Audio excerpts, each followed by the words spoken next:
Saints Radio.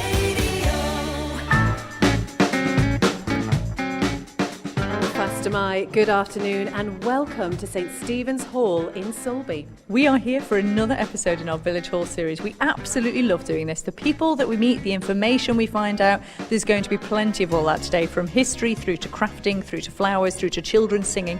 We've got so much happening here. And did I mention cake? Shall I not mention that again? I think you've mentioned it enough, Beth, to be fair. But first of all, some nice flower-themed music, I think, to start.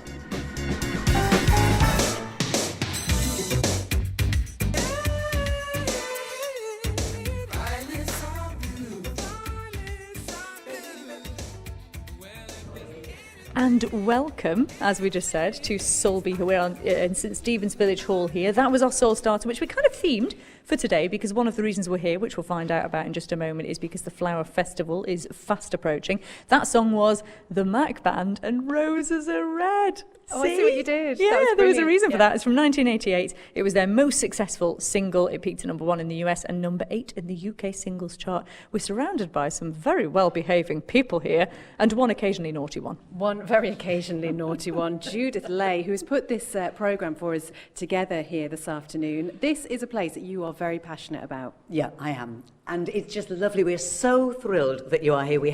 The fun started last Sunday morning when we put up the banner on the outside of the hall that said that late lunch was coming from here. And every time I drive past, it's just so exciting. We're thrilled to have you here. Of course, we're passionate about it. This lovely little hall attached to St Stephen's Church, right in the centre of Sulby, is home for so many groups. You're going to meet so many fabulous people. You're going to meet our lovely vicar. We've got the children and teachers in from the school just next door.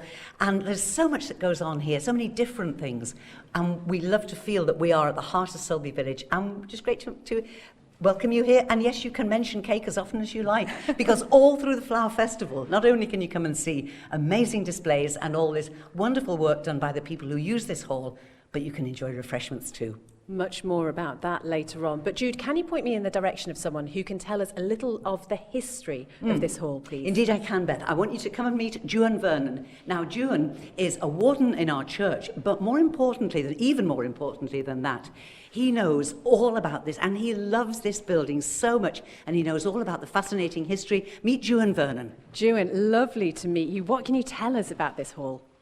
Well, the hall and the church are one building. It's a rather unique building.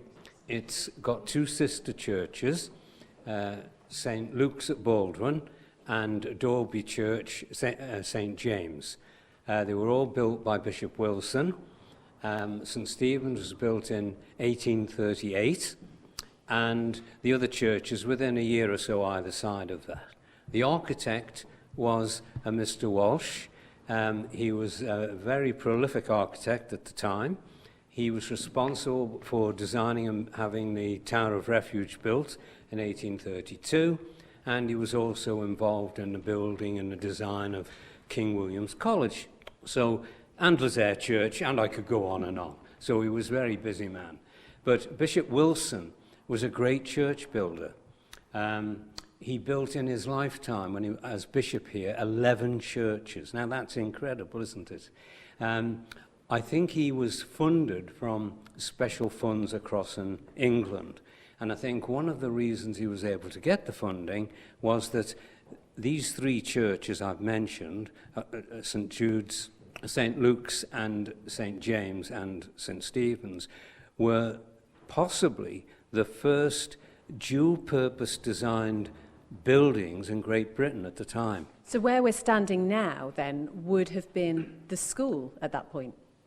At the moment, yes, we're standing in the old hall, which originally would be the school, two schoolrooms with a partition during the week. But come the weekend, it became the nave of the church, and the partitions were pulled back.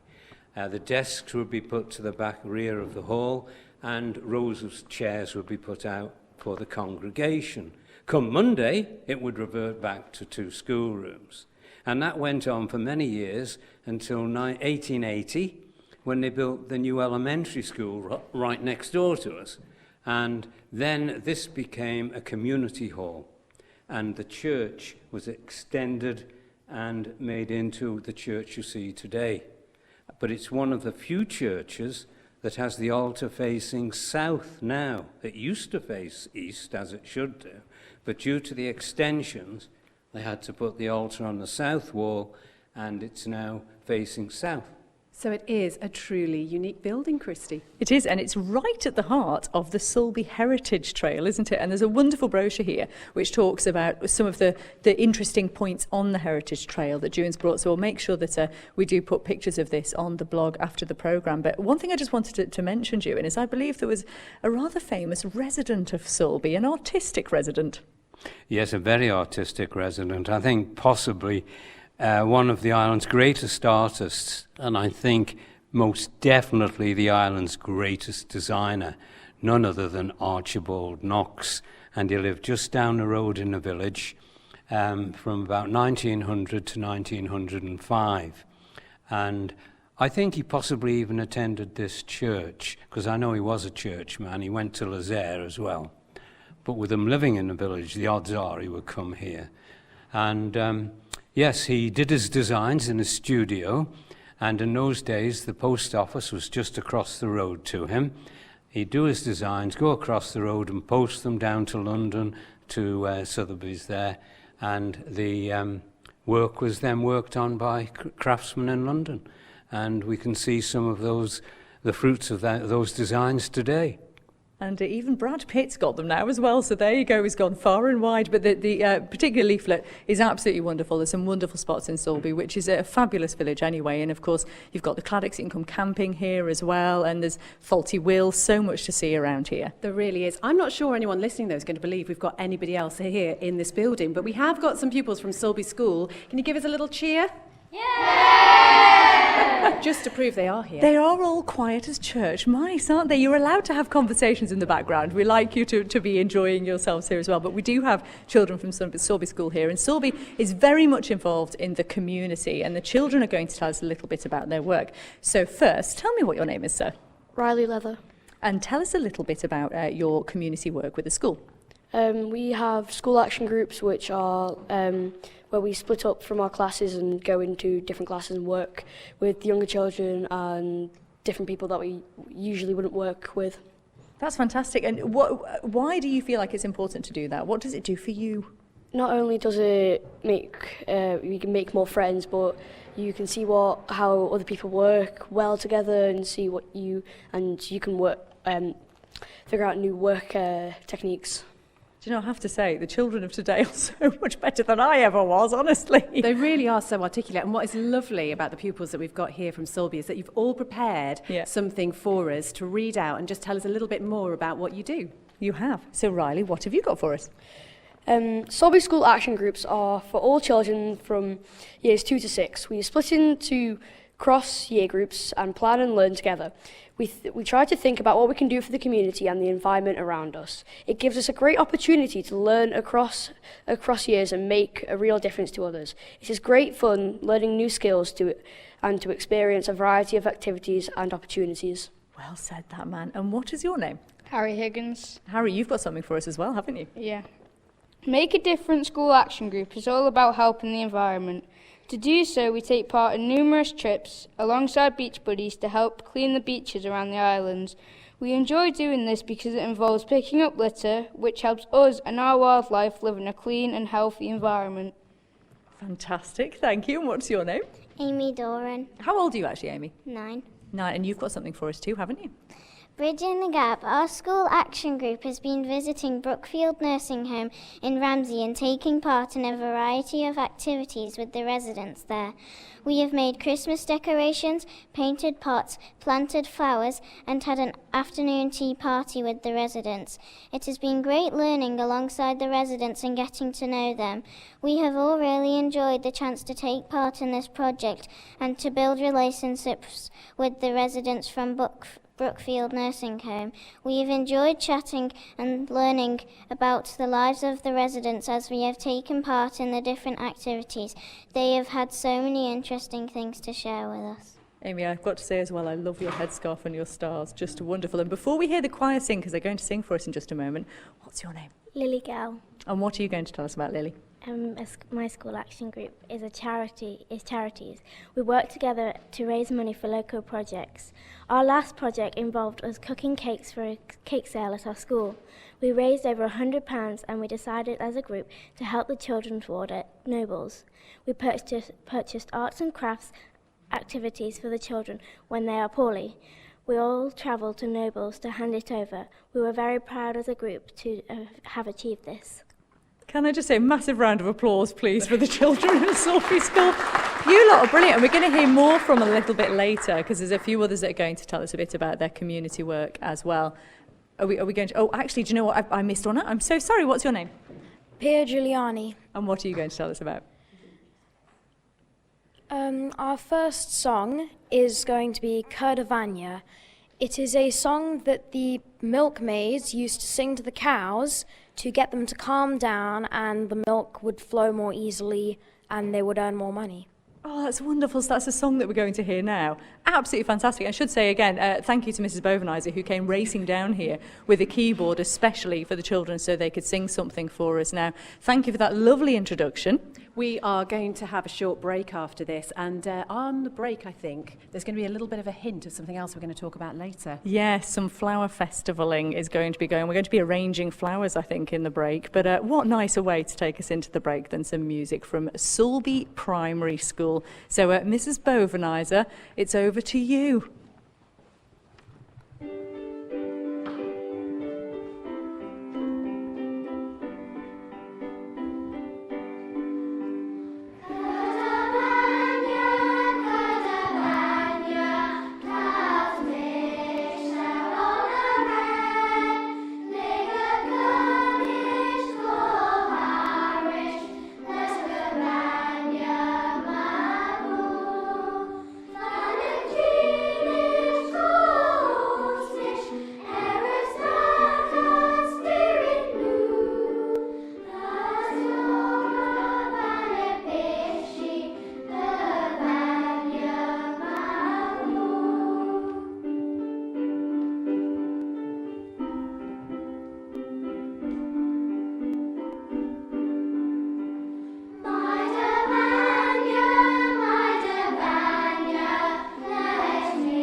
This is Late Lunch, and today we are live from St Stephen's Hall in Sulby. It goes very quiet in here. You should have heard them during that advert break. There has been a demand for an encore, I'm afraid, from the Sulby School Choir, so we're going to squeeze one in now, if that's okay. Would you like to tell us what we're going to hear? For our second song, we're going to sing Ellen Vannin, which is a song about the Isle of Man and what we love about it. Oh, how wonderful. Thank you so much. Mrs. Bovenizer is poised, so take it away.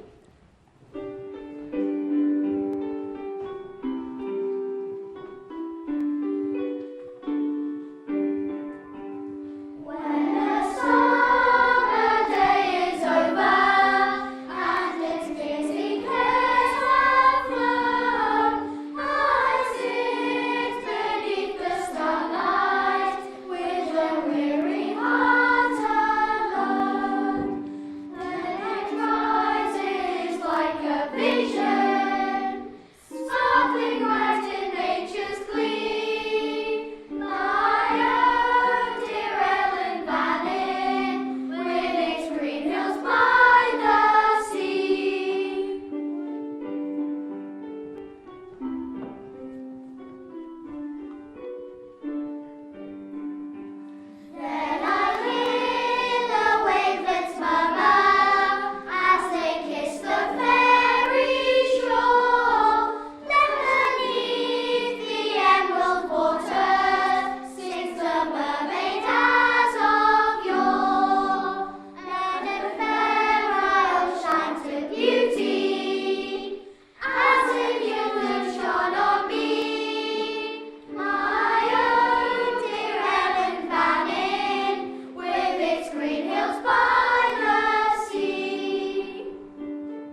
the best song, isn't it? That was beautiful. Thank you so much. And to Mrs. Bovenize with Alice to run.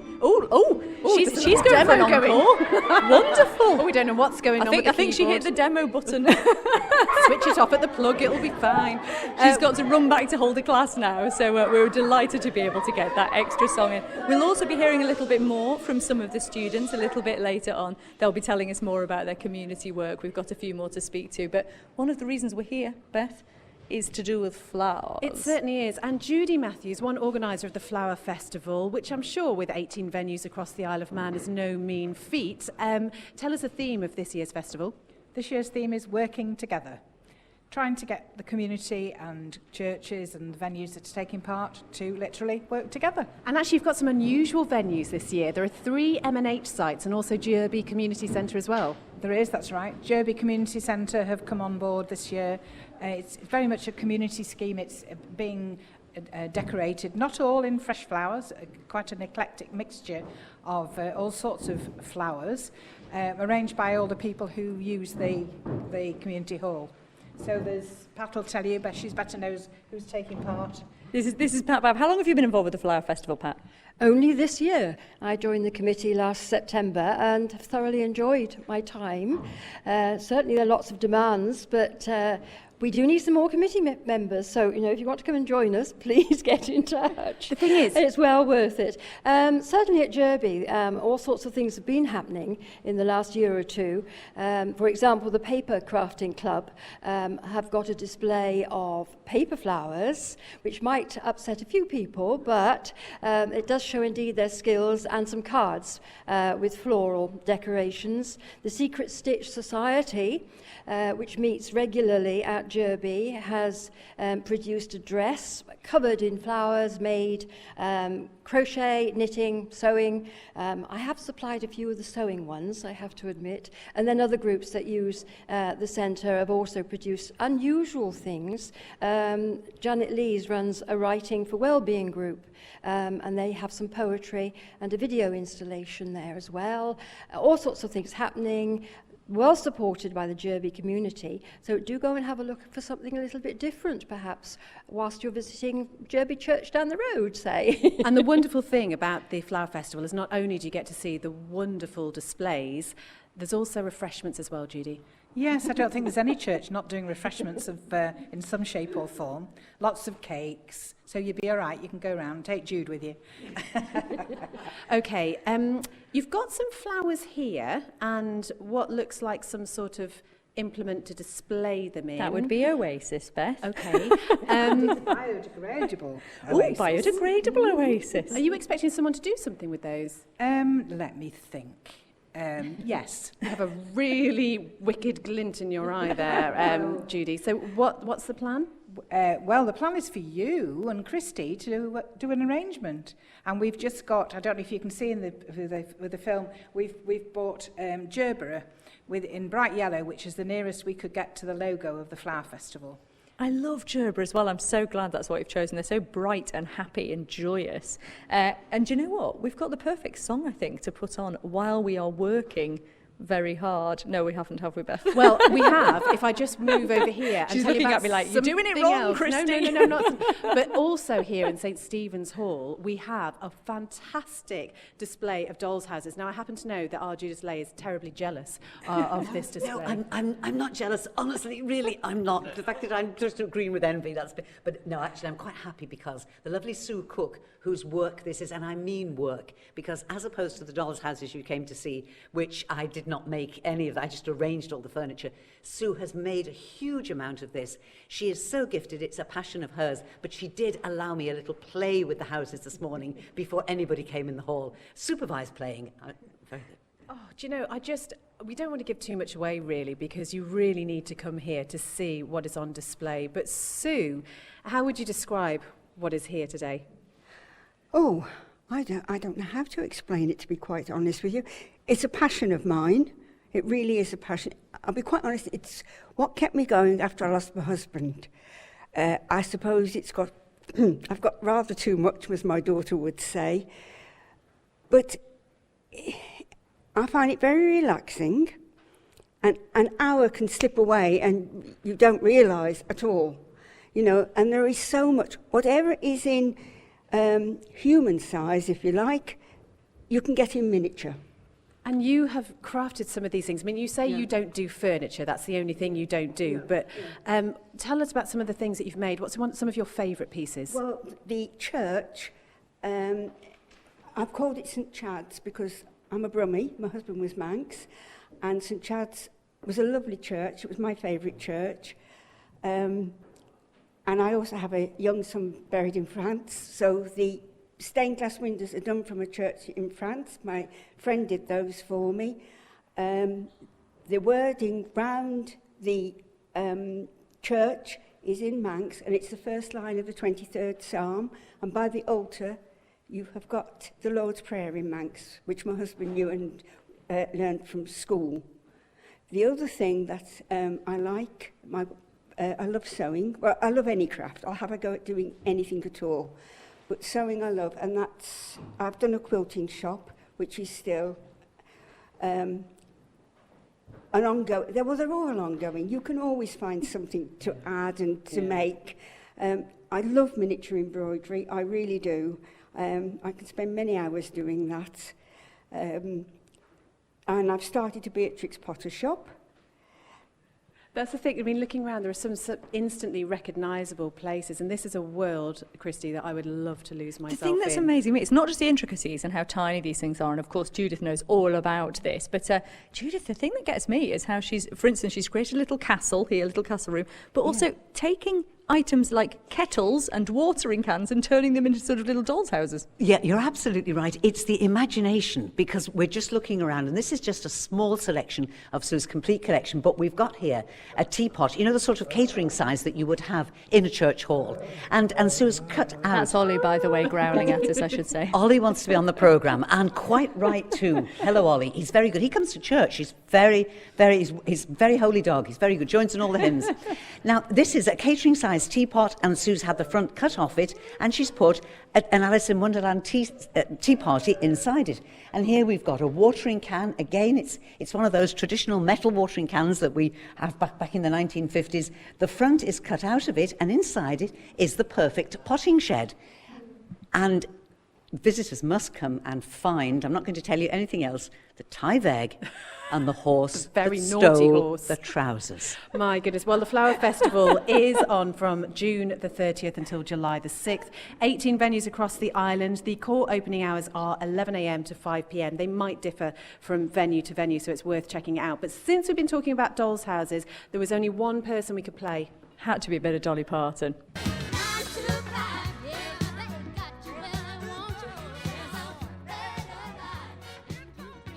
Dolly Parton. It really should have been 11 till 5, because that's the Flower Festival opening times. Oh, for goodness sake. She's got to have some link in there somewhere, haven't you? Oh, but we try love my you, best. Beth. I try Do you my know what? best. Some people who work, I think, probably a lot more than 9 to 5 to create the creations that I am currently surrounded by are these lovely ladies from the Sulby Sewers. So we have Wendy, we have Bridget, and we have Pearl here. Wendy, tell us a little bit about the group. Oh, right. We meet about 6 times a year, actually, on a Saturday, and we just spend the whole day doing, you know, different crafting things, sewing and other sort of paper crafts and things. So it's quite good. We enjoy it. And are there some of your creations on display here? Yeah, quite a few of mine. Yes, that quilt was mine. The little bag was mine.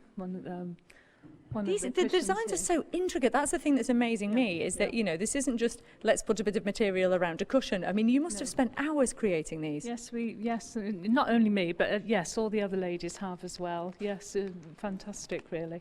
And just we're one of the, you know, people that sort of cut up bits of fabric and put them all back together again, you know, so it's quite good fun, yeah. And someone else who has a number of works on display here is Bridget. Bridget, you've got such a variety of stuff here. Well, yeah, I've got crocheting and needle felting and decoupage as opposed to decoupage on display. Yeah. I have to say, the one that caught our eye was your mermaid. Let's just say we have to leave her hair down to cover certain areas, but they are beautiful mermaids. They are really wonderful. When did you get involved in all of this creativity? I actually started crafting 5 years ago when I had renal cancer, and I needed something to keep me occupied, and I've been learning ever since. I mean, I hadn't really done anything other than crocheting before that. But your mum has always been quite crafty, and she is here. That sounds nice. Sorry, yes, I didn't quite mean it like that. that. But before we talk about the things that you do as well, Pearl, you have a very special connection with this hall. 84 years ago, you were christened here? I was christened here, yes. Wonderful. What are your works that are on display here? It's just the crochet. Just the crochet blanket. That is absolutely beautiful. And have you been crocheting for a long time? Is it a skill you learnt as a child? No, I don't know when I started, really. She actually learnt to crochet for us when we were children, and we lived in a village called Hadfield in Greater Manchester, and we had the very first crocheted ponchos in the 60s. Trendsetters. And the thing you were saying, Bridget, is that really this is such a therapeutic thing to do, especially for you. Oh, the needle felting is, I find it really therapeutic, because you use a barbed needle and raw wool, basically, and you stab it, and you can actually create different shapes. I mean, I use cookie cutters and stuff, but if somebody really upsets you, you just, like a voodoo doll, you know, you just stab it, and it just releases all that tension. It's really good. And there are a pair of Doc Martens that caught our eye as well, Christy, aren't they? And these are really special for you, Bridget. Yeah, the Doc Martens are decoupaged in the Courier, and I put flowers in them, but they're in memory of a friend that I lost last October to cancer, and she loved boots and shoes. So yeah, and the flowers, the freesias, have got just a special meaning.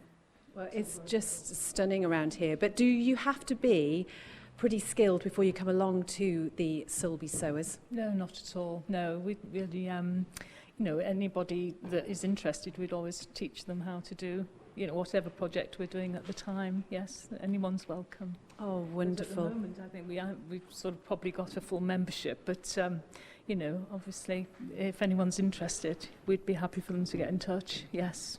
And you must go over to the Manx Radio Facebook page, because our Sarah Hendy's taken a wonderful video and you get a glimpse of these. And are these going to be on display, Jude, throughout the Flower Festival? Yes, they are. Everything that you see in the hall today, it is an added value. We've got all the flower displays in the actual church, and then you just come through the door here into the hall, and all the crafts, the dolls' houses, the crafts, everything else is here on display for you to come. So whilst you're eating your cake and having a cup of tea or coffee, you can wander around and look at the displays. Now, one of the people that you were determined to invite today for good reason is somebody by the name of Mary Webb. And this has come about, this is a nice little story to do with Manx Radio here. Well, yes, it is. And this goes back a year or two. Come over here, Mary, lovely Mary Webb, who is, and I say in the best possible way, she's a stalwart of this church and of the community. And there was a group of retired people who were meeting here. And they'd been meeting, it was a very successful group. But the people who were running it were getting a little bit mature and just wanted a rest from it, from all admin, you see. And I was talking to Mary, and Mary said, I was made aware of this problem, and I've told that a little bit wrongly. I was made aware of the problem, and I spoke about it on the radio, and Mary heard it, and Mary thought, I can't let that group go. And so she came to the rescue, and those years ago, you saved the group in this hall, didn't you, Mary? Yes, about 15 years ago, I think now. The group has actually been going well over 30 years, so a long time before I took over, yes. But it wasn't, because it would have just wound up, and Mary said, that can't happen. So she stepped in, and it's just gone on from strength to strength. Now, am I right in saying, Mary, that it's linked with the Live at Home scheme? It is, yes. The Live at Home scheme now is an all-Ireland affair, but when they took over, it was just the north of the island they were running it, but on very similar lines to Sulby Seniors, as we have done traditionally over the last 30 odd years. And where can people find out more about this if they want to make use of the services? Well, I have got a piece of paper with the Live at Home numbers on if you want it. Yes, and it's a lovely lady called Kerry who runs it now, and perhaps you'd like to read out the contacts. Would you? Well, we'll put them on the blog after the show, but you can give them a shout on 62778 or 616571. And after the programme, we'll be doing our podcast, so we'll be able to speak to everyone that is here on the podcast. But we do also have another couple of readings, I think, from the Sulby children, don't we, from the primary school? We do, from seniors to juniors. And you would have thought that there's nothing else that Sulby School could be involved in, but you would be wrong. Would you like to introduce yourself? I'm Noah Coyle. Okay, Noah, tell us a little bit more about Sulby School and what you do. In my school council, we're learning about other schools and countries that are less fortunate than ours and what we could do to help them. Wonderful. So you've prepared something for us. Tell us more. In our school council group, we have been learning about children's lives in Nepal, and we have been twinned with a school in the Himalayan mountains of Nepal. We learned to play a traditional game called Goats and Tigers, which is popular with children in Nepal, made our own snakes and ladders board to send out to our twin school for the children to learn one of our games. We also made a booklet about our daily lives so the children could see how we live. Unfortunately, our teacher was not getting any responses from the head teacher of the school in Nepal, so the lady who has organised it is going to find us a different school. In our last school council session, we looked at the lives of children in Nepal who live in poverty and watched a film showing some of the damage caused by an earthquake in Nepal. We then drew out our own mandalas, which is a special type of artwork that was originally produced in countries like Nepal, India and Tibet. Thank you so much, Noah. What have you written for us? My name is Sam Footer and I'm representing Save the Bees. Okay, tell us more. Honeybees are the most common type of bee and pollinatory insect for our vegetables, crops and fruit. Our action group became aware that bees are in real danger, with their numbers rapidly declining without them. Prices of everyday food products that rely on pollinators would rocket, as crops would need to be pollinated by hand or machine. We became concerned about the effect that this would have on our community if the bees were to become extinct, and so we decided to do something about it. Our action group made posters and bookmarks to raise awareness of the bees' plight. We also researched how we could help the bees to thrive and decided that the best way to help the bees in our community was to plant some bee-friendly flowers. In our school garden, we have planted lots of flowers to attract the bees and to help them thrive in our local community. Thank you so much, Sam. Who are you? Olivia Bolton. Wonderful. And what have you written for us? Our action group, Helping Hands, reaches out to some of the youngest members of our community. We have linked up with Butterflies Nursery in Sulby to support the young children there with some helpful resources and to get them ready for starting school. We have recently been planning an activity afternoon which is taking place on Tuesday the 2nd of July, where some of the children from Butterflies Nursery are coming to our school to have lots of fun and to experience our school themselves before they start. Oh, what a wonderful idea. Thank you so much for telling us about that. And finally, who are you? My name's Nathaniel Alford. Okay, Nathaniel, what have you written for us? In our school action group, we have been protecting our spiky friends. It is sad to say that once the common hedgehog is now under a serious threat from development and habitat loss. We've been working with the community to spread awareness about how we can help our spiny companions. Oh, how wonderful. Honestly, a round of applause, I think, for the wonderful, wonderful pupils at Sulby School. Do you know what? We're just sitting here now with Reverend Ian Skidmore, and you must be listening to all of this and thinking, Sulby's a rather marvellous place to be. It certainly is. First of all, it's a pleasure to welcome you to St Stephen's, to the hall, and to welcome the kids and everybody that's come down today. There seems to be so much going on, you know, and flower arranging on the radio, well, that's a class act, that, isn't it? You know. So, but these ladies, mostly ladies who do the flower arranging, they're like a force of nature themselves, you know. Us fellas just clear off out the way because we end up as a display. Not like Judith says, you know, I'm not going to be on display for the next week or so, you know. But it's an amazing event, and I would recommend that folk go around and have a good look. Judy, have we got any male flower arrangers? Oh, you didn't give me warning of that. Yes, there are 2 working away as we speak up at Derby.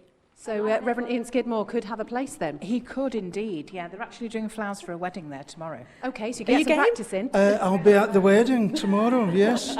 So I'll enjoy the flowers. Thank you very much. Do you know, one of the things we haven't mentioned that happens here, Amy's boot camp, extreme workouts yes. in the hall. Is that something you go to, Jude? So I got a message via our Facebook page.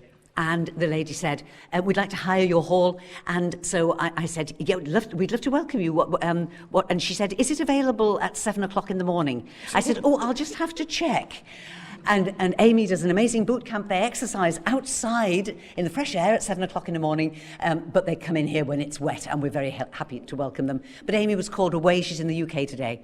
But if you want to join Amy's boot camp, look for Amy Neal and her boot camp on Facebook, and then come in here if it rains. Christy mentioned the podcast, and we're going to talk about the art group, because I understand Juan is one of the oldest members of the art group, so we'll talk to Juan more after the programme. Longest standing members of the art group. Did I say oldest? I didn't mean oldest. Longest I meant oldest standing. And there's the Monday Club as well. We'll be finding out about that as well in the podcast too. Right, we need to do some flower arranging.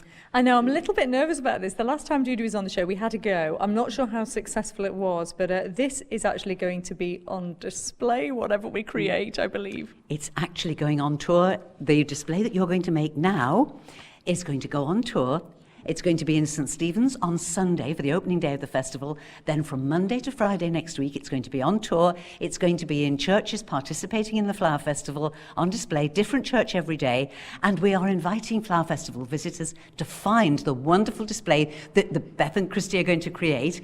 And they're going to take a picture of it. Perhaps they'd like to take a picture of themselves with your flower display. Send it up on Facebook, or just comment on how lovely the display is and where they've seen it. Yes? Please be kind. Well, do you know what? The theme is just working together. So as long as we work together, then it will work. Yeah, I think it'll be fairly obvious which one ours is, to be fair, Jude. You know. Well, you did give a big clue when you said that it will be in the colours of the Flower Festival logo. So that's a start, isn't it? It is, yeah. Goodness. I mean, I'm game if you are. No pressure, no pressure.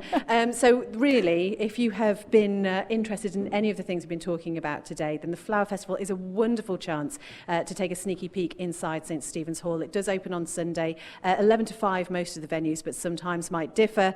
And Judy, we're going to get started with the flower arranging. How confident are you it's going to be able to go on display? It'll be wonderful. I have every confidence in you, Beth. Okay, this is going to go on the Manx Radio Facebook page. You can watch us in action, because we couldn't possibly do it with a microphone in our hands. Thank you so much to Sarah Hendy for our social media coverage, Matty Cunningham, our on-site engineer, and Ben Hartley, who is back at base.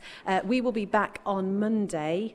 We will, and on Sunday, in case you're able to listen to Sunday Soundtrack, we'll have Voodoo Bandits live in the studio, and we'll have new singles from Tanisha Kinley and also from Hamish Farragher as well, which is very exciting. But I think we need a massive round of applause from everyone in the hall today. Thank you so much. Big round of applause. They have been wonderful guests. The children have been incredibly well behaved. More than that, the adults have been well behaved. I know, and that's saying something. But we are here. We have got cake, so let's have a song that kind of reflects that. It's got the word strawberry in it. We'll see you on Monday.